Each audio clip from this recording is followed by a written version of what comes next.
কল্পনা করুন একটি নদী সিন্ধু, যার জল শুধু ফসলের ক্ষেত নয়, দুই পারমাণবিক শক্তিধর দেশের সম্পর্কের ভিত্তিও সিঞ্চিত করে। এই নদীর জল নিয়ে 1960 সালে স্বাক্ষরিত একটি চুক্তি, ইন্দাস জল চুক্তি, গত 6 দশক ধরে ভারত ও পাকিস্তানের মধ্যে একটি বিরল শান্তির প্রতীক হয়ে দাঁড়িয়েছিল। কিন্তু 2025 সালের এপ্রিলে জম্মু ও কাশ্মীরের পেহেলগাঁওয়ে একটি নৃশংস সন্ত্রাসী হামলার পর ভারত এই চুক্তি স্থগিত করার ঘোষণা দেয়। পাল্টা পদক্ষেপ হিসেবে পাকিস্তান 1972 সালের সিমলা চুক্তি অমান্য করার সিদ্ধান্ত নেয়। এই ঘটনা কি শুধুই কূটনৈতিক ঝড়ের শুরু, নাকি দুই দেশের মধ্যে এক নতুন সংঘাতের পূর্বাভাস? আসুন এই দুই চুক্তির গভীরে ডুব দিয়ে জানি কিভাবে এগুলো দুই দেশের সম্পর্ককে গড়ে তুলেছে এবং বাতিল হলে কার ক্ষতি বেশি। হ্যালো ফ্রেন্ডস, আপনারা দেখছেন ডেইলি স্কুপ শো এবং আপনাদের সঙ্গে আমি সঞ্জীব। ভারত ও পাকিস্তান দুই প্রতিবেশী, যাদের সম্পর্ক যুদ্ধ, সন্ত্রাস এবং কূটনৈতিক চাপের মধ্যে দোল খায়। ইন্দাস জল চুক্তি এবং সিমলা চুক্তি এই দুই সম্পর্কের দুটি মাইল ফলক, যা দুই দেশের মধ্যে শান্তি ও সহযোগিতার ভিত্তি স্থাপন করেছিল। কিন্তু 2025 সালে পেহেলগাঁওয়ে 26 জন পর্যটকের প্রাণহানির পর ভারতের প্রধানমন্ত্রী নরেন্দ্র মোদীর নেতৃত্বাধীন সরকার সিন্ধু জল চুক্তি স্থগিত করার সিদ্ধান্ত নেয়, যা পাকিস্তানের কৃষি ও অর্থনীতির মেরুদণ্ড। পাকিস্তান প্রতিক্রিয়া হিসেবে সিমলা চুক্তি অমান্য করার ঘোষণা দেয়, যা কাশ্মীরের নিয়ন্ত্রণ রেখা অর্থাৎ এলওসির বৈধতা নিশ্চিত করেছিল। এই পারস্পরিক পদক্ষেপ দুই দেশের সম্পর্ককে এক অভূতপূর্ব সংকটের মুখে ঠেলে দিয়েছে। এই পর্বে আমরা নিরপেক্ষ দৃষ্টিকোণ থেকে এই চুক্তিগুলোর ইতিহাস, তাৎপর্য এবং বাতিলের সম্ভাব্য পরিণতি বিশ্লেষণ করব। ইন্দাস জল চুক্তি, যা 1960 সালের 19 সেপ্টেম্বর করাচিতে স্বাক্ষরিত হয়, সিন্ধু নদী ব্যবস্থার জল ভারত ও পাকিস্তানের মধ্যে ভাগ করে নেওয়ার একটি আন্তর্জাতিক চুক্তি। এই চুক্তি বিশ্বব্যাংকের মধ্যস্থতায় সম্পন্ন হয় এবং ভারতের তৎকালীন প্রধানমন্ত্রী জওহরলাল নেহরু ও পাকিস্তানের প্রেসিডেন্ট আইয়ুব খানের এতে স্বাক্ষর করেন। সিন্ধু নদী ব্যবস্থায় 6টি নদী রয়েছে: সিন্ধু, ঝিলাম, চেনাব, রাবি, বিপাশা এবং শতদ্রু। চুক্তি অনুযায়ী পূর্বাঞ্চলীয় নদীগুলো ভারতের নিয়ন্ত্রণে দেওয়া হয় এবং পশ্চিমাঞ্চলীয় নদীগুলো যেমন সিন্ধু, ঝিলাম, চেনাব পাকিস্তানের জন্য বরাদ্দ করা হয়। পাকিস্তান সিন্ধু নদী ব্যবস্থার প্রায় 80% জল পায়, যখন ভারত 20% ব্যবহার করতে পারে। তবে শর্ত ছিল, কোনো দেশই জলপ্রবাহ আটকে রাখতে পারবে না। 1947 সালে ভারত ও পাকিস্তানের বিভাজনের পর সিন্ধু নদী ব্যবস্থার জল বন্টন নিয়ে তীব্র বিরোধ দেখা দেয়। সিন্ধু ও এর উপনদীগুলো উভয় দেশের কৃষি ও জনজীবনের জন্য অপরিহার্য ছিল। 1948 সালে ভারত পূর্ব পাঞ্জাবে জলপ্রবাহ সাময়িকভাবে বন্ধ করে দিলে পাকিস্তানে তীব্র জলসংকট দেখা দেয়।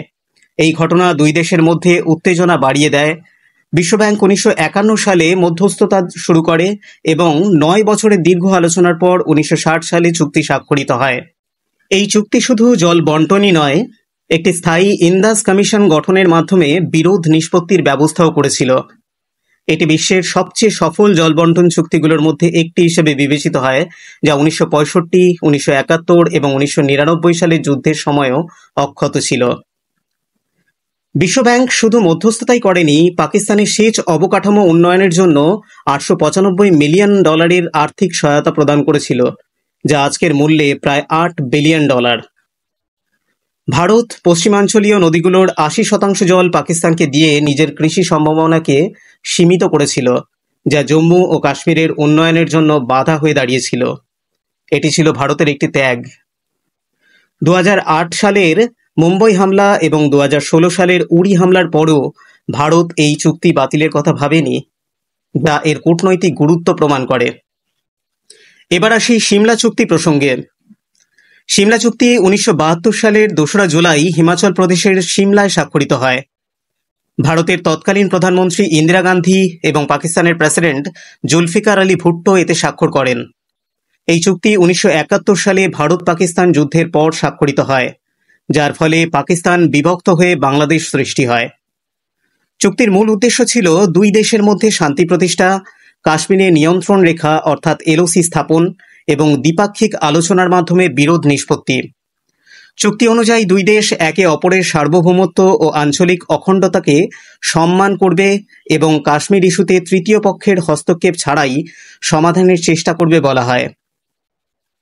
1971 সালের যুদ্ধে পাকিস্তানের পরাজয় এবং 93,000 পাকিস্তানি সৈন্যের আত্মসমর্পণের পর দুই দেশের মধ্যে উত্তেজনা তুঙ্গে ছিল।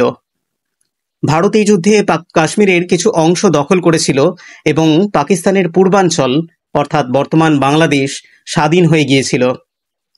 এই পরিস্থিতিতে শান্তি প্রতিষ্ঠা এবং ভবিষ্যৎ সংঘাত এড়ানোর জন্য সিমলা চুক্তি স্বাক্ষরিত হয়। চুক্তিটিতে কাশ্মীরে নিয়ন্ত্রণ রেখা প্রতিষ্ঠা করে, যা 1949 সালের যুদ্ধবিরতি রেখাকে প্রতিস্থাপন করে। ভারত 93,000 পাকিস্তানি যুদ্ধবন্দীকে মুক্তি দেয় এবং দখলীকৃত কিছু অঞ্চল ফিরিয়ে দেয়, যা কূটনৈতিক সমঝোতার একটি উদাহরণ ছিল। ইন্দিরা গান্ধী এই চুক্তির সময় কাশ্মীর ইস্যুতে কঠোর অবস্থান নিয়েছিলেন, কিন্তু ভুট্টোর সঙ্গে ব্যক্তিগত আলোচনায় তিনি শান্তির জন্য নমনীয়তা দেখান। সিমলা চুক্তি কাশ্মীরকে একটি দ্বিপাক্ষিক ইস্যু হিসেবে স্থাপন করে, যা পাকিস্তানের জাতিসংঘে কাশ্মীর ইস্যু আন্তর্জাতিকীকরণের প্রচেষ্টাকে দুর্বল করেছিল। 1999 সালের কার্গিল যুদ্ধের সময়ও সিমলা চুক্তি এলওসির বৈধতা রক্ষা করেছিল, যা ভারতের কূটনৈতিক শক্তিকে তুলে ধরে, কিন্তু পাকিস্তানের তরফে এই চুক্তিকে তখন ভঙ্গ করা হয়েছিল। এখন আসুন একবার দেখি এই চুক্তি বাতিলের প্রভাবে কে সবচেয়ে বেশি ক্ষতিগ্রস্ত হবে। ইন্দাস জল চুক্তি স্থগিত করার ফলে পাকিস্তানের ওপর প্রভাব অনেক বেশি হবে। এর যে কারণগুলো সেগুলো আমি এক এক করে বলছি। পাকিস্তানের 80% কৃষিজমি সিন্ধু নদী ব্যবস্থার জলের ওপর নির্ভরশীল। এই নদীগুলো দেশটির সেচের জন্য প্রয়োজনীয় জলের 90% সরবরাহ করে। গম, চাল, আখ এবং তুলোর মতো ফসল এই জল ছাড়া উৎপাদন করা প্রায় অসম্ভব। পাকিস্তানের জিডিপির 25% কৃষিখাত থেকে আসে এবং জল সরবরাহ বন্ধ হলে খাদ্য নিরাপত্তা ও অর্থনীতি মারাত্মকভাবে ক্ষতিগ্রস্ত হবে। করাচি, লাহোর এবং মুলতানের মতো বড় শহরগুলো সিন্ধু নদীর জলের উপর নির্ভরশীল।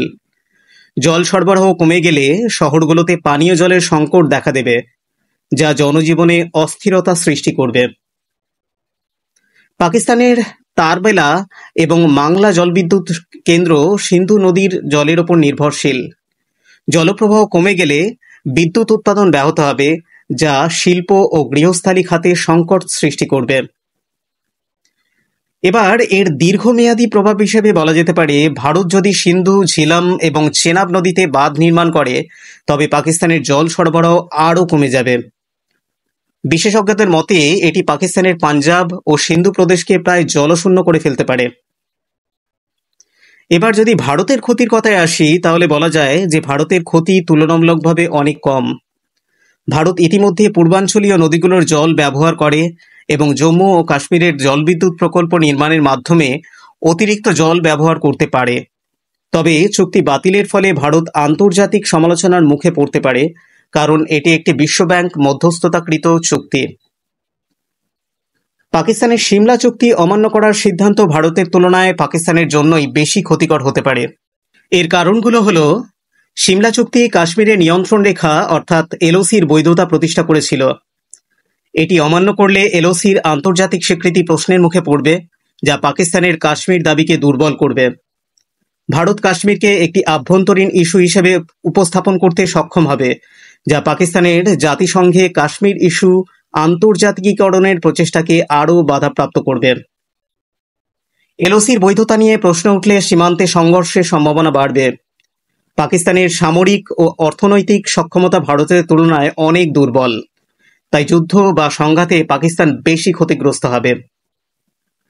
সিমলা চুক্তি অমান্য করলে পাকিস্তান আন্তর্জাতিক সম্প্রদায়ের কাছে একটি অস্থিতিশীল রাষ্ট্র হিসেবে বিবেচিত হতে পারে, যা অলরেডি তারা আনস্টেবল কান্ট্রি হিসেবে প্রতিষ্ঠিত, যা তাদের কূটনৈতিক সমর্থনকে অনেক কমিয়ে দেবে এবং এই মুহূর্তে তারা প্রায় একঘরে। ভারতের জন্য সিমলা চুক্তি অমান্য হওয়ার প্রভাব তুলনামূলকভাবে অনেক কম। ভারত কাশ্মীরে নিজেদের সামরিক ও প্রশাসনিক নিয়ন্ত্রণ বজায় রাখতে পারবে, তবে এটি কাশ্মীরে নতুন করে উত্তেজনা সৃষ্টি করতে পারে, যা ভারতের আভ্যন্তরীণ নিরাপত্তার জন্য চ্যালেঞ্জ হয়ে দাঁড়াতে পারে। এবার আসা যাক এই চুক্তি বাতিলের ফলে কে কাকে সর্বোচ্চ চোট দিতে পারে। ভারতের ইন্দাস জল চুক্তি স্থগিত করার সিদ্ধান্ত পাকিস্তানের অর্থনীতি ও জনজীবনের ওপর মারাত্মক প্রভাব ফেলতে পারে। ভারত যদি সিন্ধু, ঝিলাম এবং চেনাব নদীতে বাঁধ নির্মাণ করে, তবে পাকিস্তানের জল সরবরাহ কয়েক বছরের মধ্যে উল্লেখযোগ্যভাবে কমে যাবে। এটি পাকিস্তানের কৃষি উৎপাদন, বিদ্যুৎ সরবরাহ এবং পানীয় জলের প্রাপ্যতাকে ধ্বংস করতে পারে। পাকিস্তানের পাঞ্জাব প্রদেশ, যা দেশটির কৃষি উৎপাদনের ৮০% সরবরাহ করে, জলশূন্য হয়ে পড়তে পারে। এছাড়াও ভারতের আর্থিক ও প্রযুক্তিগত সক্ষমতা বাঁধ নির্মাণে দ্রুত অগ্রগতির সুযোগ দেয়। তবে এই পদক্ষেপের কিছু ঝুঁকি রয়েছে।